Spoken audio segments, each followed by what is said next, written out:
Rama, Rama Rama, Hare Hare. Mukam karoti vachalam pangum langeti grim yat kripa tamaham vande Shri Gurum Dinatarinam.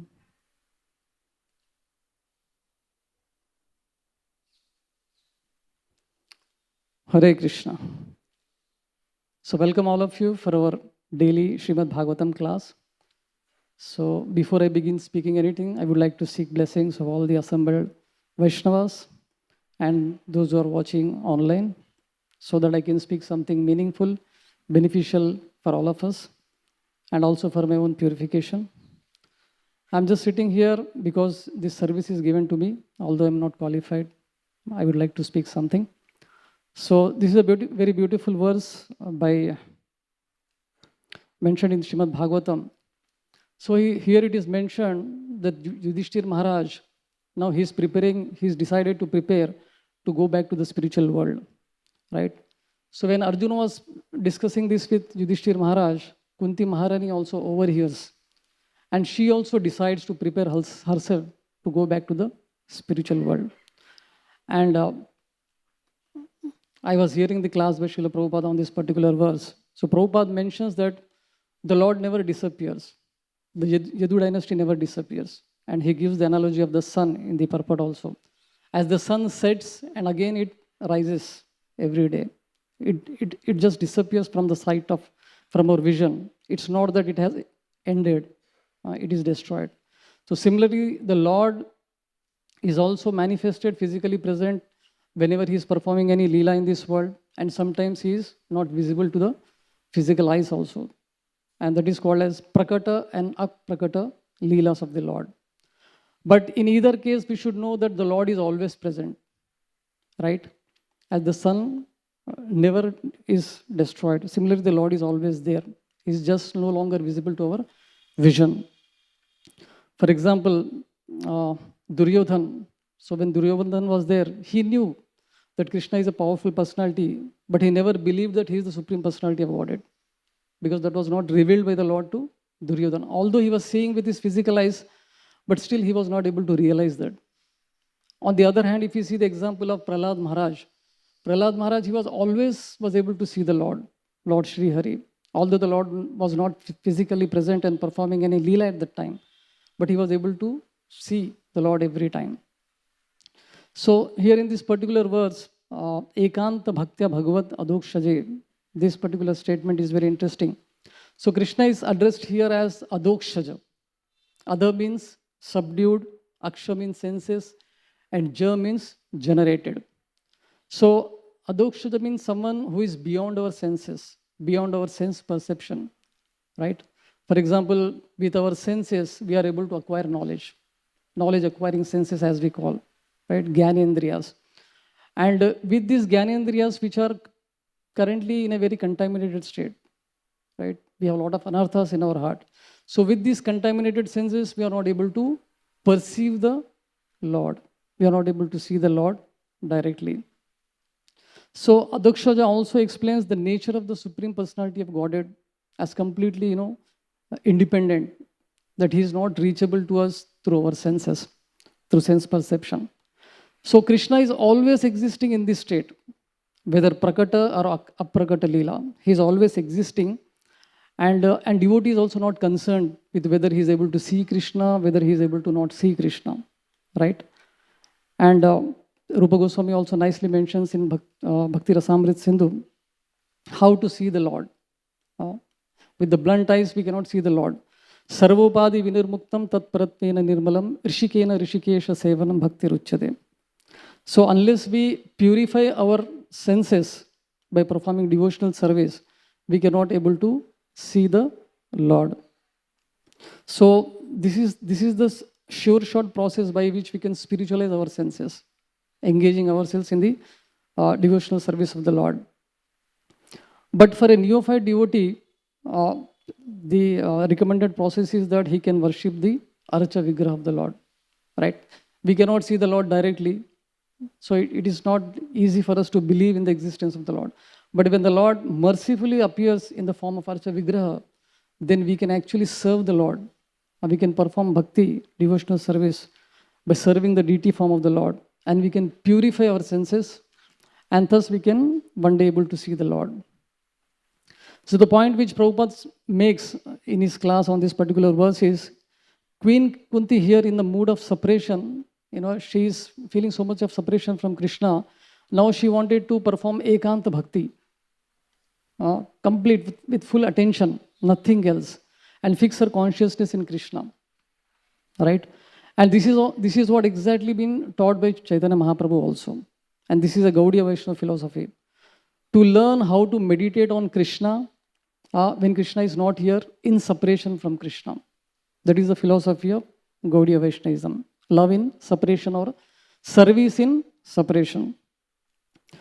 But we also see many of the people in Vrindavan, the residents of Vrindavan, they follow the path of Prakrita Sahajya mentality, that I have seen Krishna, right? This kind of mentality is also there. But Mahaprabhu is telling here, no, the consciousness of a devotee is that he has not seen Krishna. We should hanker for seeing Krishna.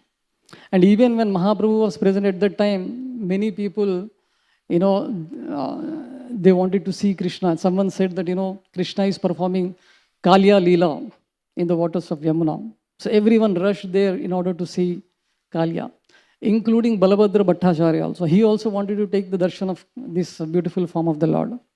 So then he approaches Chaitanya Mahaprabhu and puts a request. He says, Bhattacharya tabe kahe prabhura charane agya dehe yai kare Krishna darshane. So he goes to Mahaprabhu and request, I want to take darshan of the Lord who is performing Kalya Leela in the waters of Yamuna. And then the Lord mildly chastises him. Actually, he slaps him also. Tabe tare kahe Prabhu chhapada mariya murkhera vakye murkha hoila pandita hoya. So people are so anxious to see Krishna, to share their experiences of Krishna in front of people. But that is not the philosophy which Gaudiya Vaishnavism is telling here. And Krishna does not reveal himself so easily. Unless we purify our hearts, Krishna is not going to reveal us. To the extent we are purified, to that extent Krishna will reveal to us. Isn't it?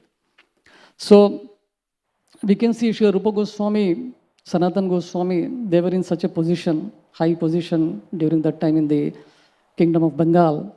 And they gave up everything, they renounced everything, and they went to Vrindavan to perform Ekanta Bhakti. Of course, they were also engaged in the service of Lord Chaitanya Mahaprabhu, excavating the lost places of Vrindavan, and then establishing temples, writing literature, so many other things. So, but their mood, the mood of the 6 Goswamis was always not that, they have found Krishna. They are able to see Krishna. The mood was always, where is Krishna? Where is Krishna? He Radhe, Vraja Devi Ke Cha Lalite, He Nanda Suno Kuta. So the mood was always, where is Krishna? It is not that I have found Krishna, now I will share my experiences with Krishna, like that. That was never the mood. So similarly, we can see here Queen Kunti, although she was, surrounded with the atmosphere where there is kingly opulences, exactly like the Pandavas, she also planned to prepare for her going back home, back to the spiritual world. So, and the proof that the Pandavas did not fight the war just for the sake of ruling, but for the sake of serving Krishna, is demonstrated by this fact that, they were ready to leave everything and go back to prepare themselves to go back to the spiritual world as soon as they heard that Krishna has left this world. Isn't it? So they were not interested in ruling the kingdom. They were interested in just serving Krishna. Right? So Chaitanya Mahaprabhu has taught that, especially in the age of Kali Yuga, this is the safest, most practical and perfect method of worshipping Krishna. With the consciousness that I have not found Krishna, let me search for Krishna. Right? And Srila Prabhupada explains this is exactly what Gaudiya Vaishnava means. So this is first part of the shloka wherein we just discussed about the Ekanta Bhakti and Adokshaja, how we cannot perceive the Supreme Lord by our senses. Right? In the part 2 of this section, we will discuss on how Kunti Devi, Pandavas, they prepared themselves to go back to the spiritual world. So I just remembered a beautiful story from of a saint from Vrindavan. His name is Lala Babu. So he was a great zamindar. He was a great landlord, very rich person.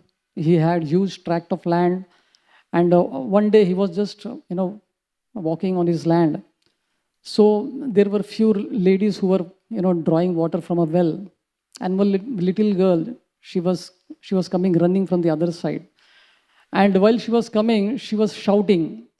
So what she was telling was, "Time is running, sun is setting." Right? Time is running, sun is setting. And she indicated to the other ladies who were drawing the water that, now that sun is about to set, we should leave. It will become dark. So that was the indication she was trying to give to the ladies. But here, the same Zamindar, Lala Babu, when he heard the same words, he had a different interpretation. So he was interpreting in a different way. For him, he thought that, it is time for me to renounce now. I have already enjoyed so much, so much of land, so much of riches, but I think I should now renounce. The time is running and sun is setting. So similarly, when Kunti Maharani heard, Arjuna speaking with Yudhishthir Maharaj and other Pandavas, that, Yadu dynasty is disappeared and Krishna is also disappeared, then they were also preparing to go back to the spiritual world. And when she heard this, she also took it very seriously, right? Even I should now prepare myself to go back to the spiritual world. So this is the seriousness of a devotee. He is eager to intensify his sadhana in order to attain Krishna. And we also hear so many lectures, especially every day Srimad Bhagavatam class. All of us, we hear regularly, this world is a place of misery, dukkhalayam, right? And time is less. Anytime, anything can happen in this world. So much of uncertainty in this world. Anything can happen. So we have heard this philosophy so many times, this particular philosophy so many times, but still, at least I can speak about myself, that seriousness has not come. What can be the reason? Right? So, as Prabhupada has often mentioned this, life is a preparation and death is an examination. So the better we prepare, the greater the possibility that we can go back to the spiritual world. The more the preparation, the greater the preparation is. Right? So there is one more beautiful story in this regard. One time one person, he was with his friends in the forest. They were having some outing kind of thing. So he was separated from his friends. He lost the way and he was just wandering here and there in the jungle, not able to find the path. And suddenly he was caught by some aborigines who were living in the jungle forest there. So he was taken into their camp and he became so fearful and that, they might kill him. They might also offer him as sacrifice. So he was very much panicking. He was so much frightening. But to his surprise, he saw that. So when he came there in that arena of the sacrifice, they welcomed him so nicely. So much of hospitality was given to him. And he was made to sit on the throne of the king there. And that was complete shock for him. Totally he was confused what was happening.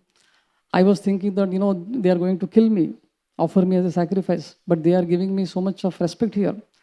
So then he was unsure of what is going to happen. And then he was given worship, and then the crown was also put on his head, right? There is a saying in Hindi, बकरी को हलाल करने से पहले बहुत खिलाते हैं, something like that. So he was thinking maybe after some time they are going to offer me as a sacrifice. So he was worried, he was concerned. But then he saw that they have taken him to the inner quarters of the palace, and he was treated so nicely. So he was just treated exactly like a king. And then he slowly started enjoying. He thought that shayad this is my destination. So he was enjoying. But then he was also very intelligent. He started thinking, what can be the reason that these people, they caught me and put me on such a place, made me king here. So then he started inquiring. Then he found out this is their ritual or a culture. So every time they found someone, they make him a king there, and they make him king for 1 year. So after that completion of 1 year, then this person is taken to a remote island where there is no habitation, no one is living there, and no facilities, nothing to eat. the person actually dies of hunger there, hunger and thirst. So that is the kind of punishment they give exactly after 1 year. So then he came to know about all this. And then because he was intelligent, then he started preparing himself. So what he did was, because he had all the powers, he had all the authority. So he started laying a beautiful road from this place to that island, a remote island. And he constructed a whole new city in that island because he had all the powers. He can do anything in that 1 year. So he made that whole city, a whole place into a beautiful city, and many peoples were also sent there so that they can live. So every facility was provided there in that particular island. So as the year ended, then he was taken to that island because that was their ritual. It was their culture. They had to do that. So then when he went to that other island, he enjoyed there also. There was no problem for him. So the point that I'm trying to make from this small story is that how he prepared himself. He knew that calamity is going to come in the next year. So then he prepared himself in such a way that he can, at the end of the year, he can go there and also enjoy in the same way. So this is what Prabhupada meant is preparation. Preparing ourselves to go back to the spiritual world. We know this world is Dukkhalayam. It is a very difficult place to live here. And then we should focus on going back to the spiritual world by performing bhakti in such a way that Adokshata can be pleased by our endeavor to please our bhakti. So I was just thinking, so this theme of preparing ourselves to go back to the spiritual world, then I started searching in Bhagavatam. What are the examples we can see in Srimad Bhagavatam? Then I can recollect 3 case studies from Srimad Bhagavatam which will help us prepare ourselves also in our journey back home, back to Godhead. So first is like all of you know very famous story of Parikshit Maharaj. So the story of Parikshit Maharaj is that Krishna totally orchestrated for him. He's a Mahabhagavat right from his childhood. He had the darshan of the Lord right in the womb of his mother. So, but then we can learn many things also. So he was cursed to die in 7 days. Death warranty was already given to him. And but then he prepared himself. He decided that, I should now focus on bhakti with full attention. And then he came on the bank of Mother Ganga. And then he inquired from the Brahmanas there. He inquired from the sages who were sitting there. Tatascha pricham imam vipriche vishrabha vipra iti krityayam sarvatmana mriyamanaischa krityam shuddham cha tatramritsata bhiyuktaha. Bhagavatam first canto mentions, O trustworthy Brahmanas, I now ask you about my immediate duty, especially the duty of a person who is about to die, and also the duty of any person in this world for that matter. So this was the inquiry that was put forth by Parikshit Maharaj in front of the Brahmanas. Right. And one time I was in some home with my friend. So his wife came to me with a question. She asked me this question. I see that, I see my grandmother, my grandfather, they are still worrying. They are still worrying about, what will happen to my grandson, when will he grow, when will he complete his studies, when will he get a job, when will he get married, and after a few years of marriage, oh, he's not having a child. The anxiety never ends actually. So then her question was, when will it end? When it is going to end? How we can end that? That was the very interesting question. So many people think they live the life as if death is not going to come, and we make so many lofty preparations, lofty aspirations in this world. So much of planning is done, thinking that death is not going to come for me, right? So, but here Parikshit Maharaj, because he was given the death warrant, because he was cursed to die in 7 days, so he decided to prepare. Of course, he was very fortunate enough to got that notice, like we get the notice from the government, from the law. So he got a notice that, he's going to die in 7 days. So he was fortunate about that. So because he was a devotee right from his childhood, right from his birth, he was a Mahabhagavat. So it was not difficult for him to, focus with full attention on performing Ekanta Bhakti. It was not difficult for him. He was not in anxiety about that. So he was also not anxious about the time, because he was given 7 days of time. He was not thinking abhi 2 दिन हो गया, abhi 3 दिन हो गया, calendar palat raha hai. It's not like that. He was not anxiety, and he was asking questions about details about the information of universe. Bhai abhi he is going to die in few days, and here he is inquiring about the details of the universe. So he was not at all in any anxiety. Then I was thinking, if I was given this 7 days of death warrant, what would have been my situation? I would be just counting my days. Arey abhi 2 दिन हो गया. Still my heart is not purified. What will happen to me?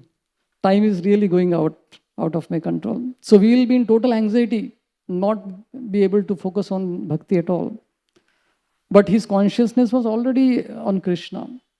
But when this curse was given, then he completely focused. He gave up all kinds of attachments, and then he focused on process of bhakti. Right? And so then with great determination, he sat there for 7 days, 7 nights. Right? So he was not inflicted with thirst, he was not inflicted with hunger, not any kind of inconvenience. Totally focused for 7 days. Right? Of course, because he had a background, he was a great devotee of the Lord himself. But then, to relate to our condition, we can see the example of Ajamil. So Ajamil is a person who got a strong warning from Krishna, a strong signal, like His Holiness Radhanath Swami Maharaj always says, a wake-up call. Miseries, we should treat miseries as wake-up calls in our life, right? So Ajamil, if you can see, he got all the samskaras, beautiful, wonderful samskaras right from his childhood. He was a Brahmana. He was performing, he was Veda Parang. He knew all the Vedas perfectly, right? But he wasted the opportunity that was given to him because of the bad association with the prostitute. He indulged in all kinds of sinful activities and completely got deviated from the path of bhakti, right? So he was very fortunate enough to be given a strong signal or warning from Krishna, right? And he was also fortunate enough to hear Bhagavad Gita class, as we say, our journey of self-discovery class, right at the deathbed. Right? We may sit in the comfortable AC hall and listen to the Gita class, but he was actually on the deathbed, and he heard this beautiful conversation between Vishnu Dutas and Yamadutas. So that was also his fortune in one sense, right? So he was fortunate enough to be given the second chance, as Prabhupada says. But then he lamented and condemned his sinful activities. Later on, when he understood that he has wasted his life, so he lamented, he condemned his position. And the series of verses, I will just read out some of the translations, which I felt is very much relevant to most of us, especially I'm speaking about myself. So he says, I am certainly most abominable and unfortunate to have merged in an ocean of sinful activities. Right? So we can see a genuine repentance here. Most of the people in this world, they don't accept itself in the first place. The first level is to accept that, our position is so insignificant. And the next step can be genuine repentance, repenting from the heart. And the third step could be, many times people don't accept. Even if they accept, they don't repent. Even if they repent, they don't follow the third step, that is correcting themselves, improving themselves. Right? So then he says, I am such a sinful person. I have got such an opportunity to chant the holy names of Vaikuntapati when I was just ready to die. So in this verse, he's demonstrating the quality of gratitude. So he's showing gratitude that I am such a sinful person, but I am given this opportunity to chant the name of Lord Narayan, Vaikuntapati. So he's showing gratitude here in this particular shloka. So what I'm trying to do is I'm trying to see the consciousness of a person who has just escaped from death. Right? He was given the second chance. So now what are his thoughts? What is his consciousness? And then he says, I am a shameless cheater who has killed his Brahminical culture. Indeed, I am sin personified. So he's condemning his past deeds also, past sinful activities, right?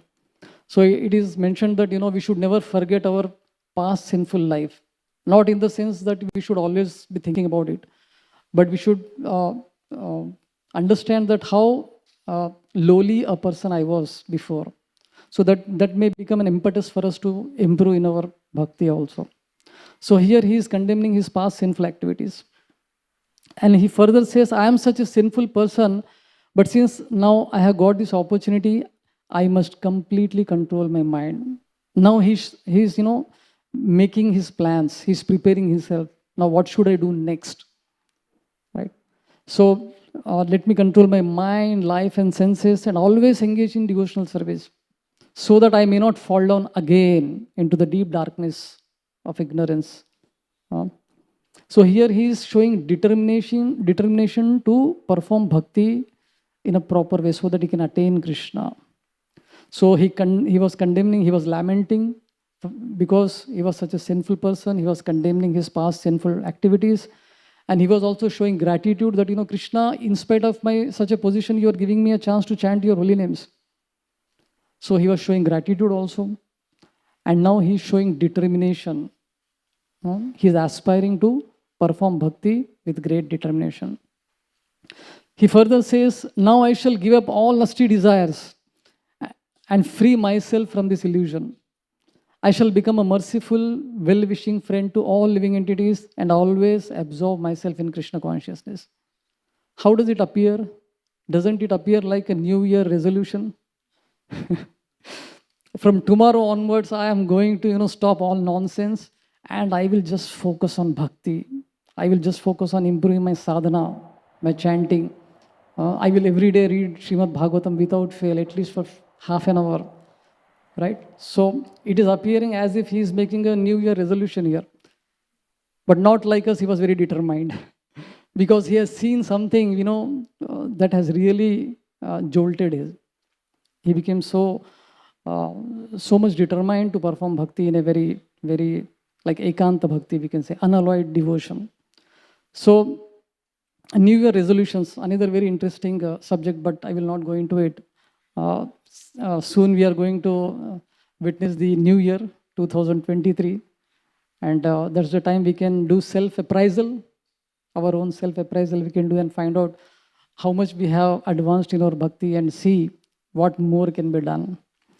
So then he went to Haridwar. He gave up everything like Mukta Sarvanubandhana. He gave up wife, children, everyone, right, for further advancement in spirituality. Exactly like what Kunti did and Pandavas also did. They also left when Yudhishthira Maharaj started walking towards Himalayas, he did not even see behind whether my brother is coming, whether my wife is coming. He did not even see that. He just marched towards Himalayas. He was so prepared himself. He's perfectly decided to go back to the spiritual world. In the same way, Ajamil also, he decided, now I should go to Haridwar and perform Ekanta Bhakti unto Lord Adokshaja. Right? So, absorption in Krishna, the next verse which Ajamil says, Tato gunebhya atmanam viyujyatma samadhina yuje bhagavad dhamni brahmani anu bhavatmani. So Ajamil fully engaged in devotional service after he has gone to Haridwar. Thus he detached his mind from the process of sense gratification and became fully absorbed in thinking of the form of the Lord. So with that consciousness, which we have just discussed in some of the previous verses of this episode, so with that consciousness, he went to Haridwar and with full attention, he started performing bhakti of the Supreme Personality of Godhead. In this way, for the rest of the remaining years in his life, that is 12 years of his life, he prepared himself by intensifying his sadhana, right? And finally, he perfected his life. The same Vishnu Dutas came again and took him back to the spiritual world. So this is one story from Srimad Bhagavatam where a sadhaka can relate himself with, how one can prepare oneself to go back home, back to the spiritual world. in the way Kunti Maharani and Pandavas also did. And third episode, which we can see from Srimad Bhagavatam, is that of Jada Bharat. So Jada Bharat, the phase of Jada Bharat was from neglect to regret. He neglected that, he got deviated, and then he regretted, lamented, and then he prepared himself to go back to the spiritual world. So let us see how he prepared himself. So Bharat Maharaj, in the life of Bharat Maharaj, he was on a bhava stage, totally focused on performing bhakti. But due to his negligence, he got completely deviated from the path of bhakti, spirituality. But then because of his sincerity, he was given the remembrance of his previous life. So he got a life of a deer, but in the body of a deer also he could remember his previous life. That in the previous life he was a great king and he performed bhakti also nicely. But because of a small mistake, he got attached to a small deer and he got completely deviated from his spiritual standards. Right? So the pain of regret led him to prepare cautiously and carefully for his spiritual journey ahead. Right? So that has become an impetus for him. So regret. So, and then he carefully avoided any kinds of obstacles that may come on the path of bhakti. And then he prepared himself to go back to the spiritual world. So we will also see a series of verses from this episode in the form of a deer, in the form of the Jad Bharat. He takes birth as a Brahmana. So what was his consciousness? What did he lament for? So in the body of a deer, Bharat Maharaj began to lament. What a misfortune. I was a great king. Now I have landed up in the body of a deer. I have fallen from the path of spiritual life. I gave up my real sons. I gave up my sons, wife, so much of opulence as a king of this world. And then I took shelter in a solitary place in the forest. I started performing bhakti so nicely, so much self-controlled, self-realized, always busy in hearing, thinking, and chanting of the names of the Lord. But then, because of my foolishness, I got attached to a deer. What a misfortune. He was lamenting like that, like this in the form of a deer. So now I have obtained the body of a deer and I have fallen far from a devotional service. So he was constantly repenting when he was in the form of a deer and became completely detached from all the material things. So this constant repentance can also help to purify our senses, purify our heart, right? And then by the mercy of the Lord, again he got a third birth. He gave up the body of a deer. Again he appeared as a Jad Bharat, as a Brahmana. So he could also remember his past two lives as King Bharat and also as deer. And in order to avoid the influence of the society, he completely avoided all kind of material transactions of this world. And he remained exactly like deaf and dumb, as if he cannot hear or he cannot speak. So he was very, very careful not to fall down again. As the saying goes in Hindi, दूध का जला भी, छाछ भी, फूक फूक के पीता है. Exactly. I don't know how to translate this in English. Some of the phrases in Hindi, they are good in Hindi only.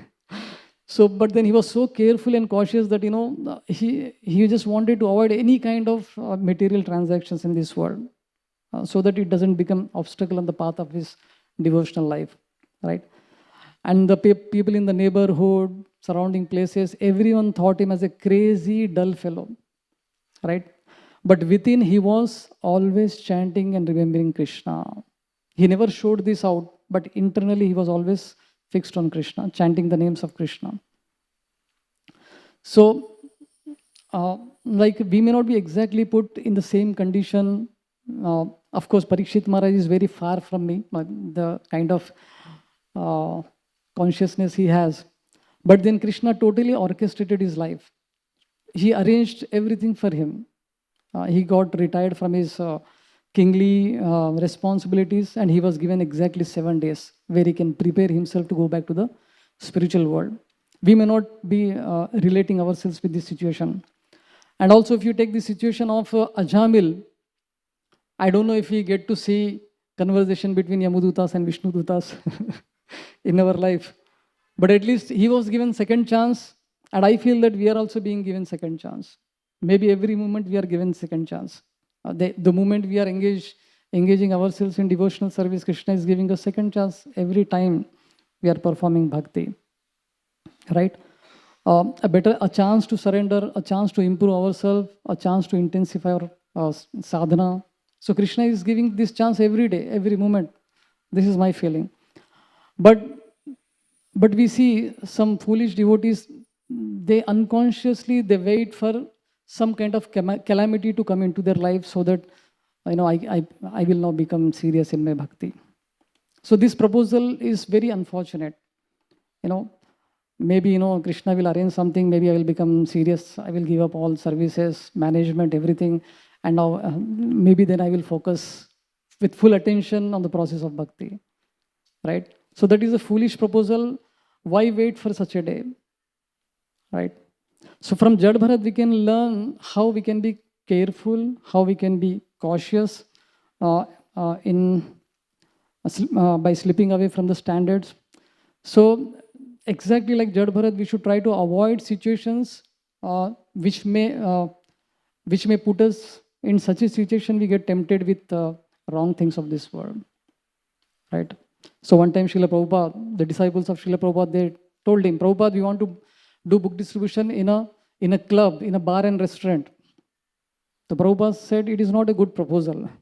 If you go there, then there is a danger that you may not return back also, right?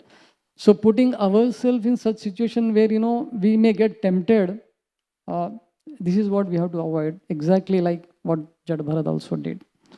So this process, Prabhupada says, this process should be adopted by every devotee. Become careful like Jad Bharat. Chaitanya Mahaprabhu also recommends, Asat Sanga Tyaga Yai Vaishnava Achar. So avoiding the association of non-devotees. We should be very careful about this. So we have so many aspirations in Krishna consciousness. There is aspirations on one side and there is reality on the other side, right?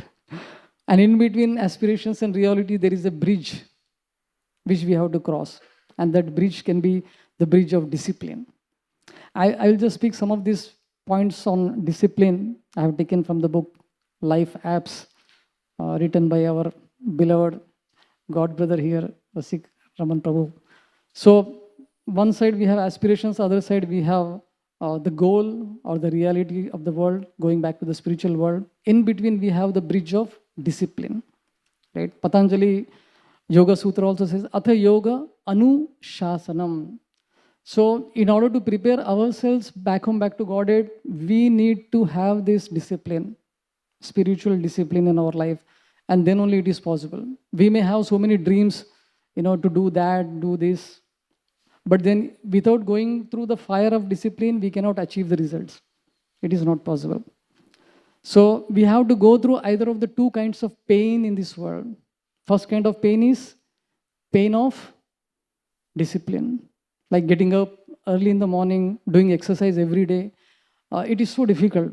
No one likes to do that, getting up in the morning and going for a gym or exercise or yoga, whatever it is, right? It is very difficult. It's very painful in one sense. But then we have other pain also, pain of regret. So the pain of regret can be more burdening to the soul than the pain of discipline. But then, many people don't realize in the early stage. So the pain of discipline is a voluntary acceptance of, some kind of vrats in the spirituality or whatever we want to improve in. Especially sadhana bhakti itself is a painful process in one sense, because we don't have any attraction for the process of devotional service, and getting up early morning, chanting, reading Srimad Bhagavatam. So we may not have taste in all these things. Then we have to go through this pain of discipline so that, we prepare ourselves back to Godhead. So discipline is a hallmark of a devotee. It's a hallmark of a leader also. In order to become a leader, we need to develop this quality of, disciplining ourselves. So devotees know that they should surrender to Krishna. But the unfortunate situation is that we postpone our process of surrendering to Krishna. Abhi time hai, there is enough time. Let me enjoy spiritually or whatever it is. So what is recommended, or what is the feeling that I have is now is the time. It is not that in future I will become serious and Krishna is going to make arrangement for me in such a way that I will perform ekanta bhakti or whatever. So now is the time for us. In the present moment, let us try to focus. So one time Prabhupada asked his disciples, what is that one quality we should all have to go back to the spiritual world? Everyone said different things. One said humility, one said, we should have big gratitude. So many other different, qualities were mentioned. Then Prabhupada said none of this. He said the desire to go back home, back to God is the most important quality. Unless we have a desire, we cannot go back to the spiritual world. Right?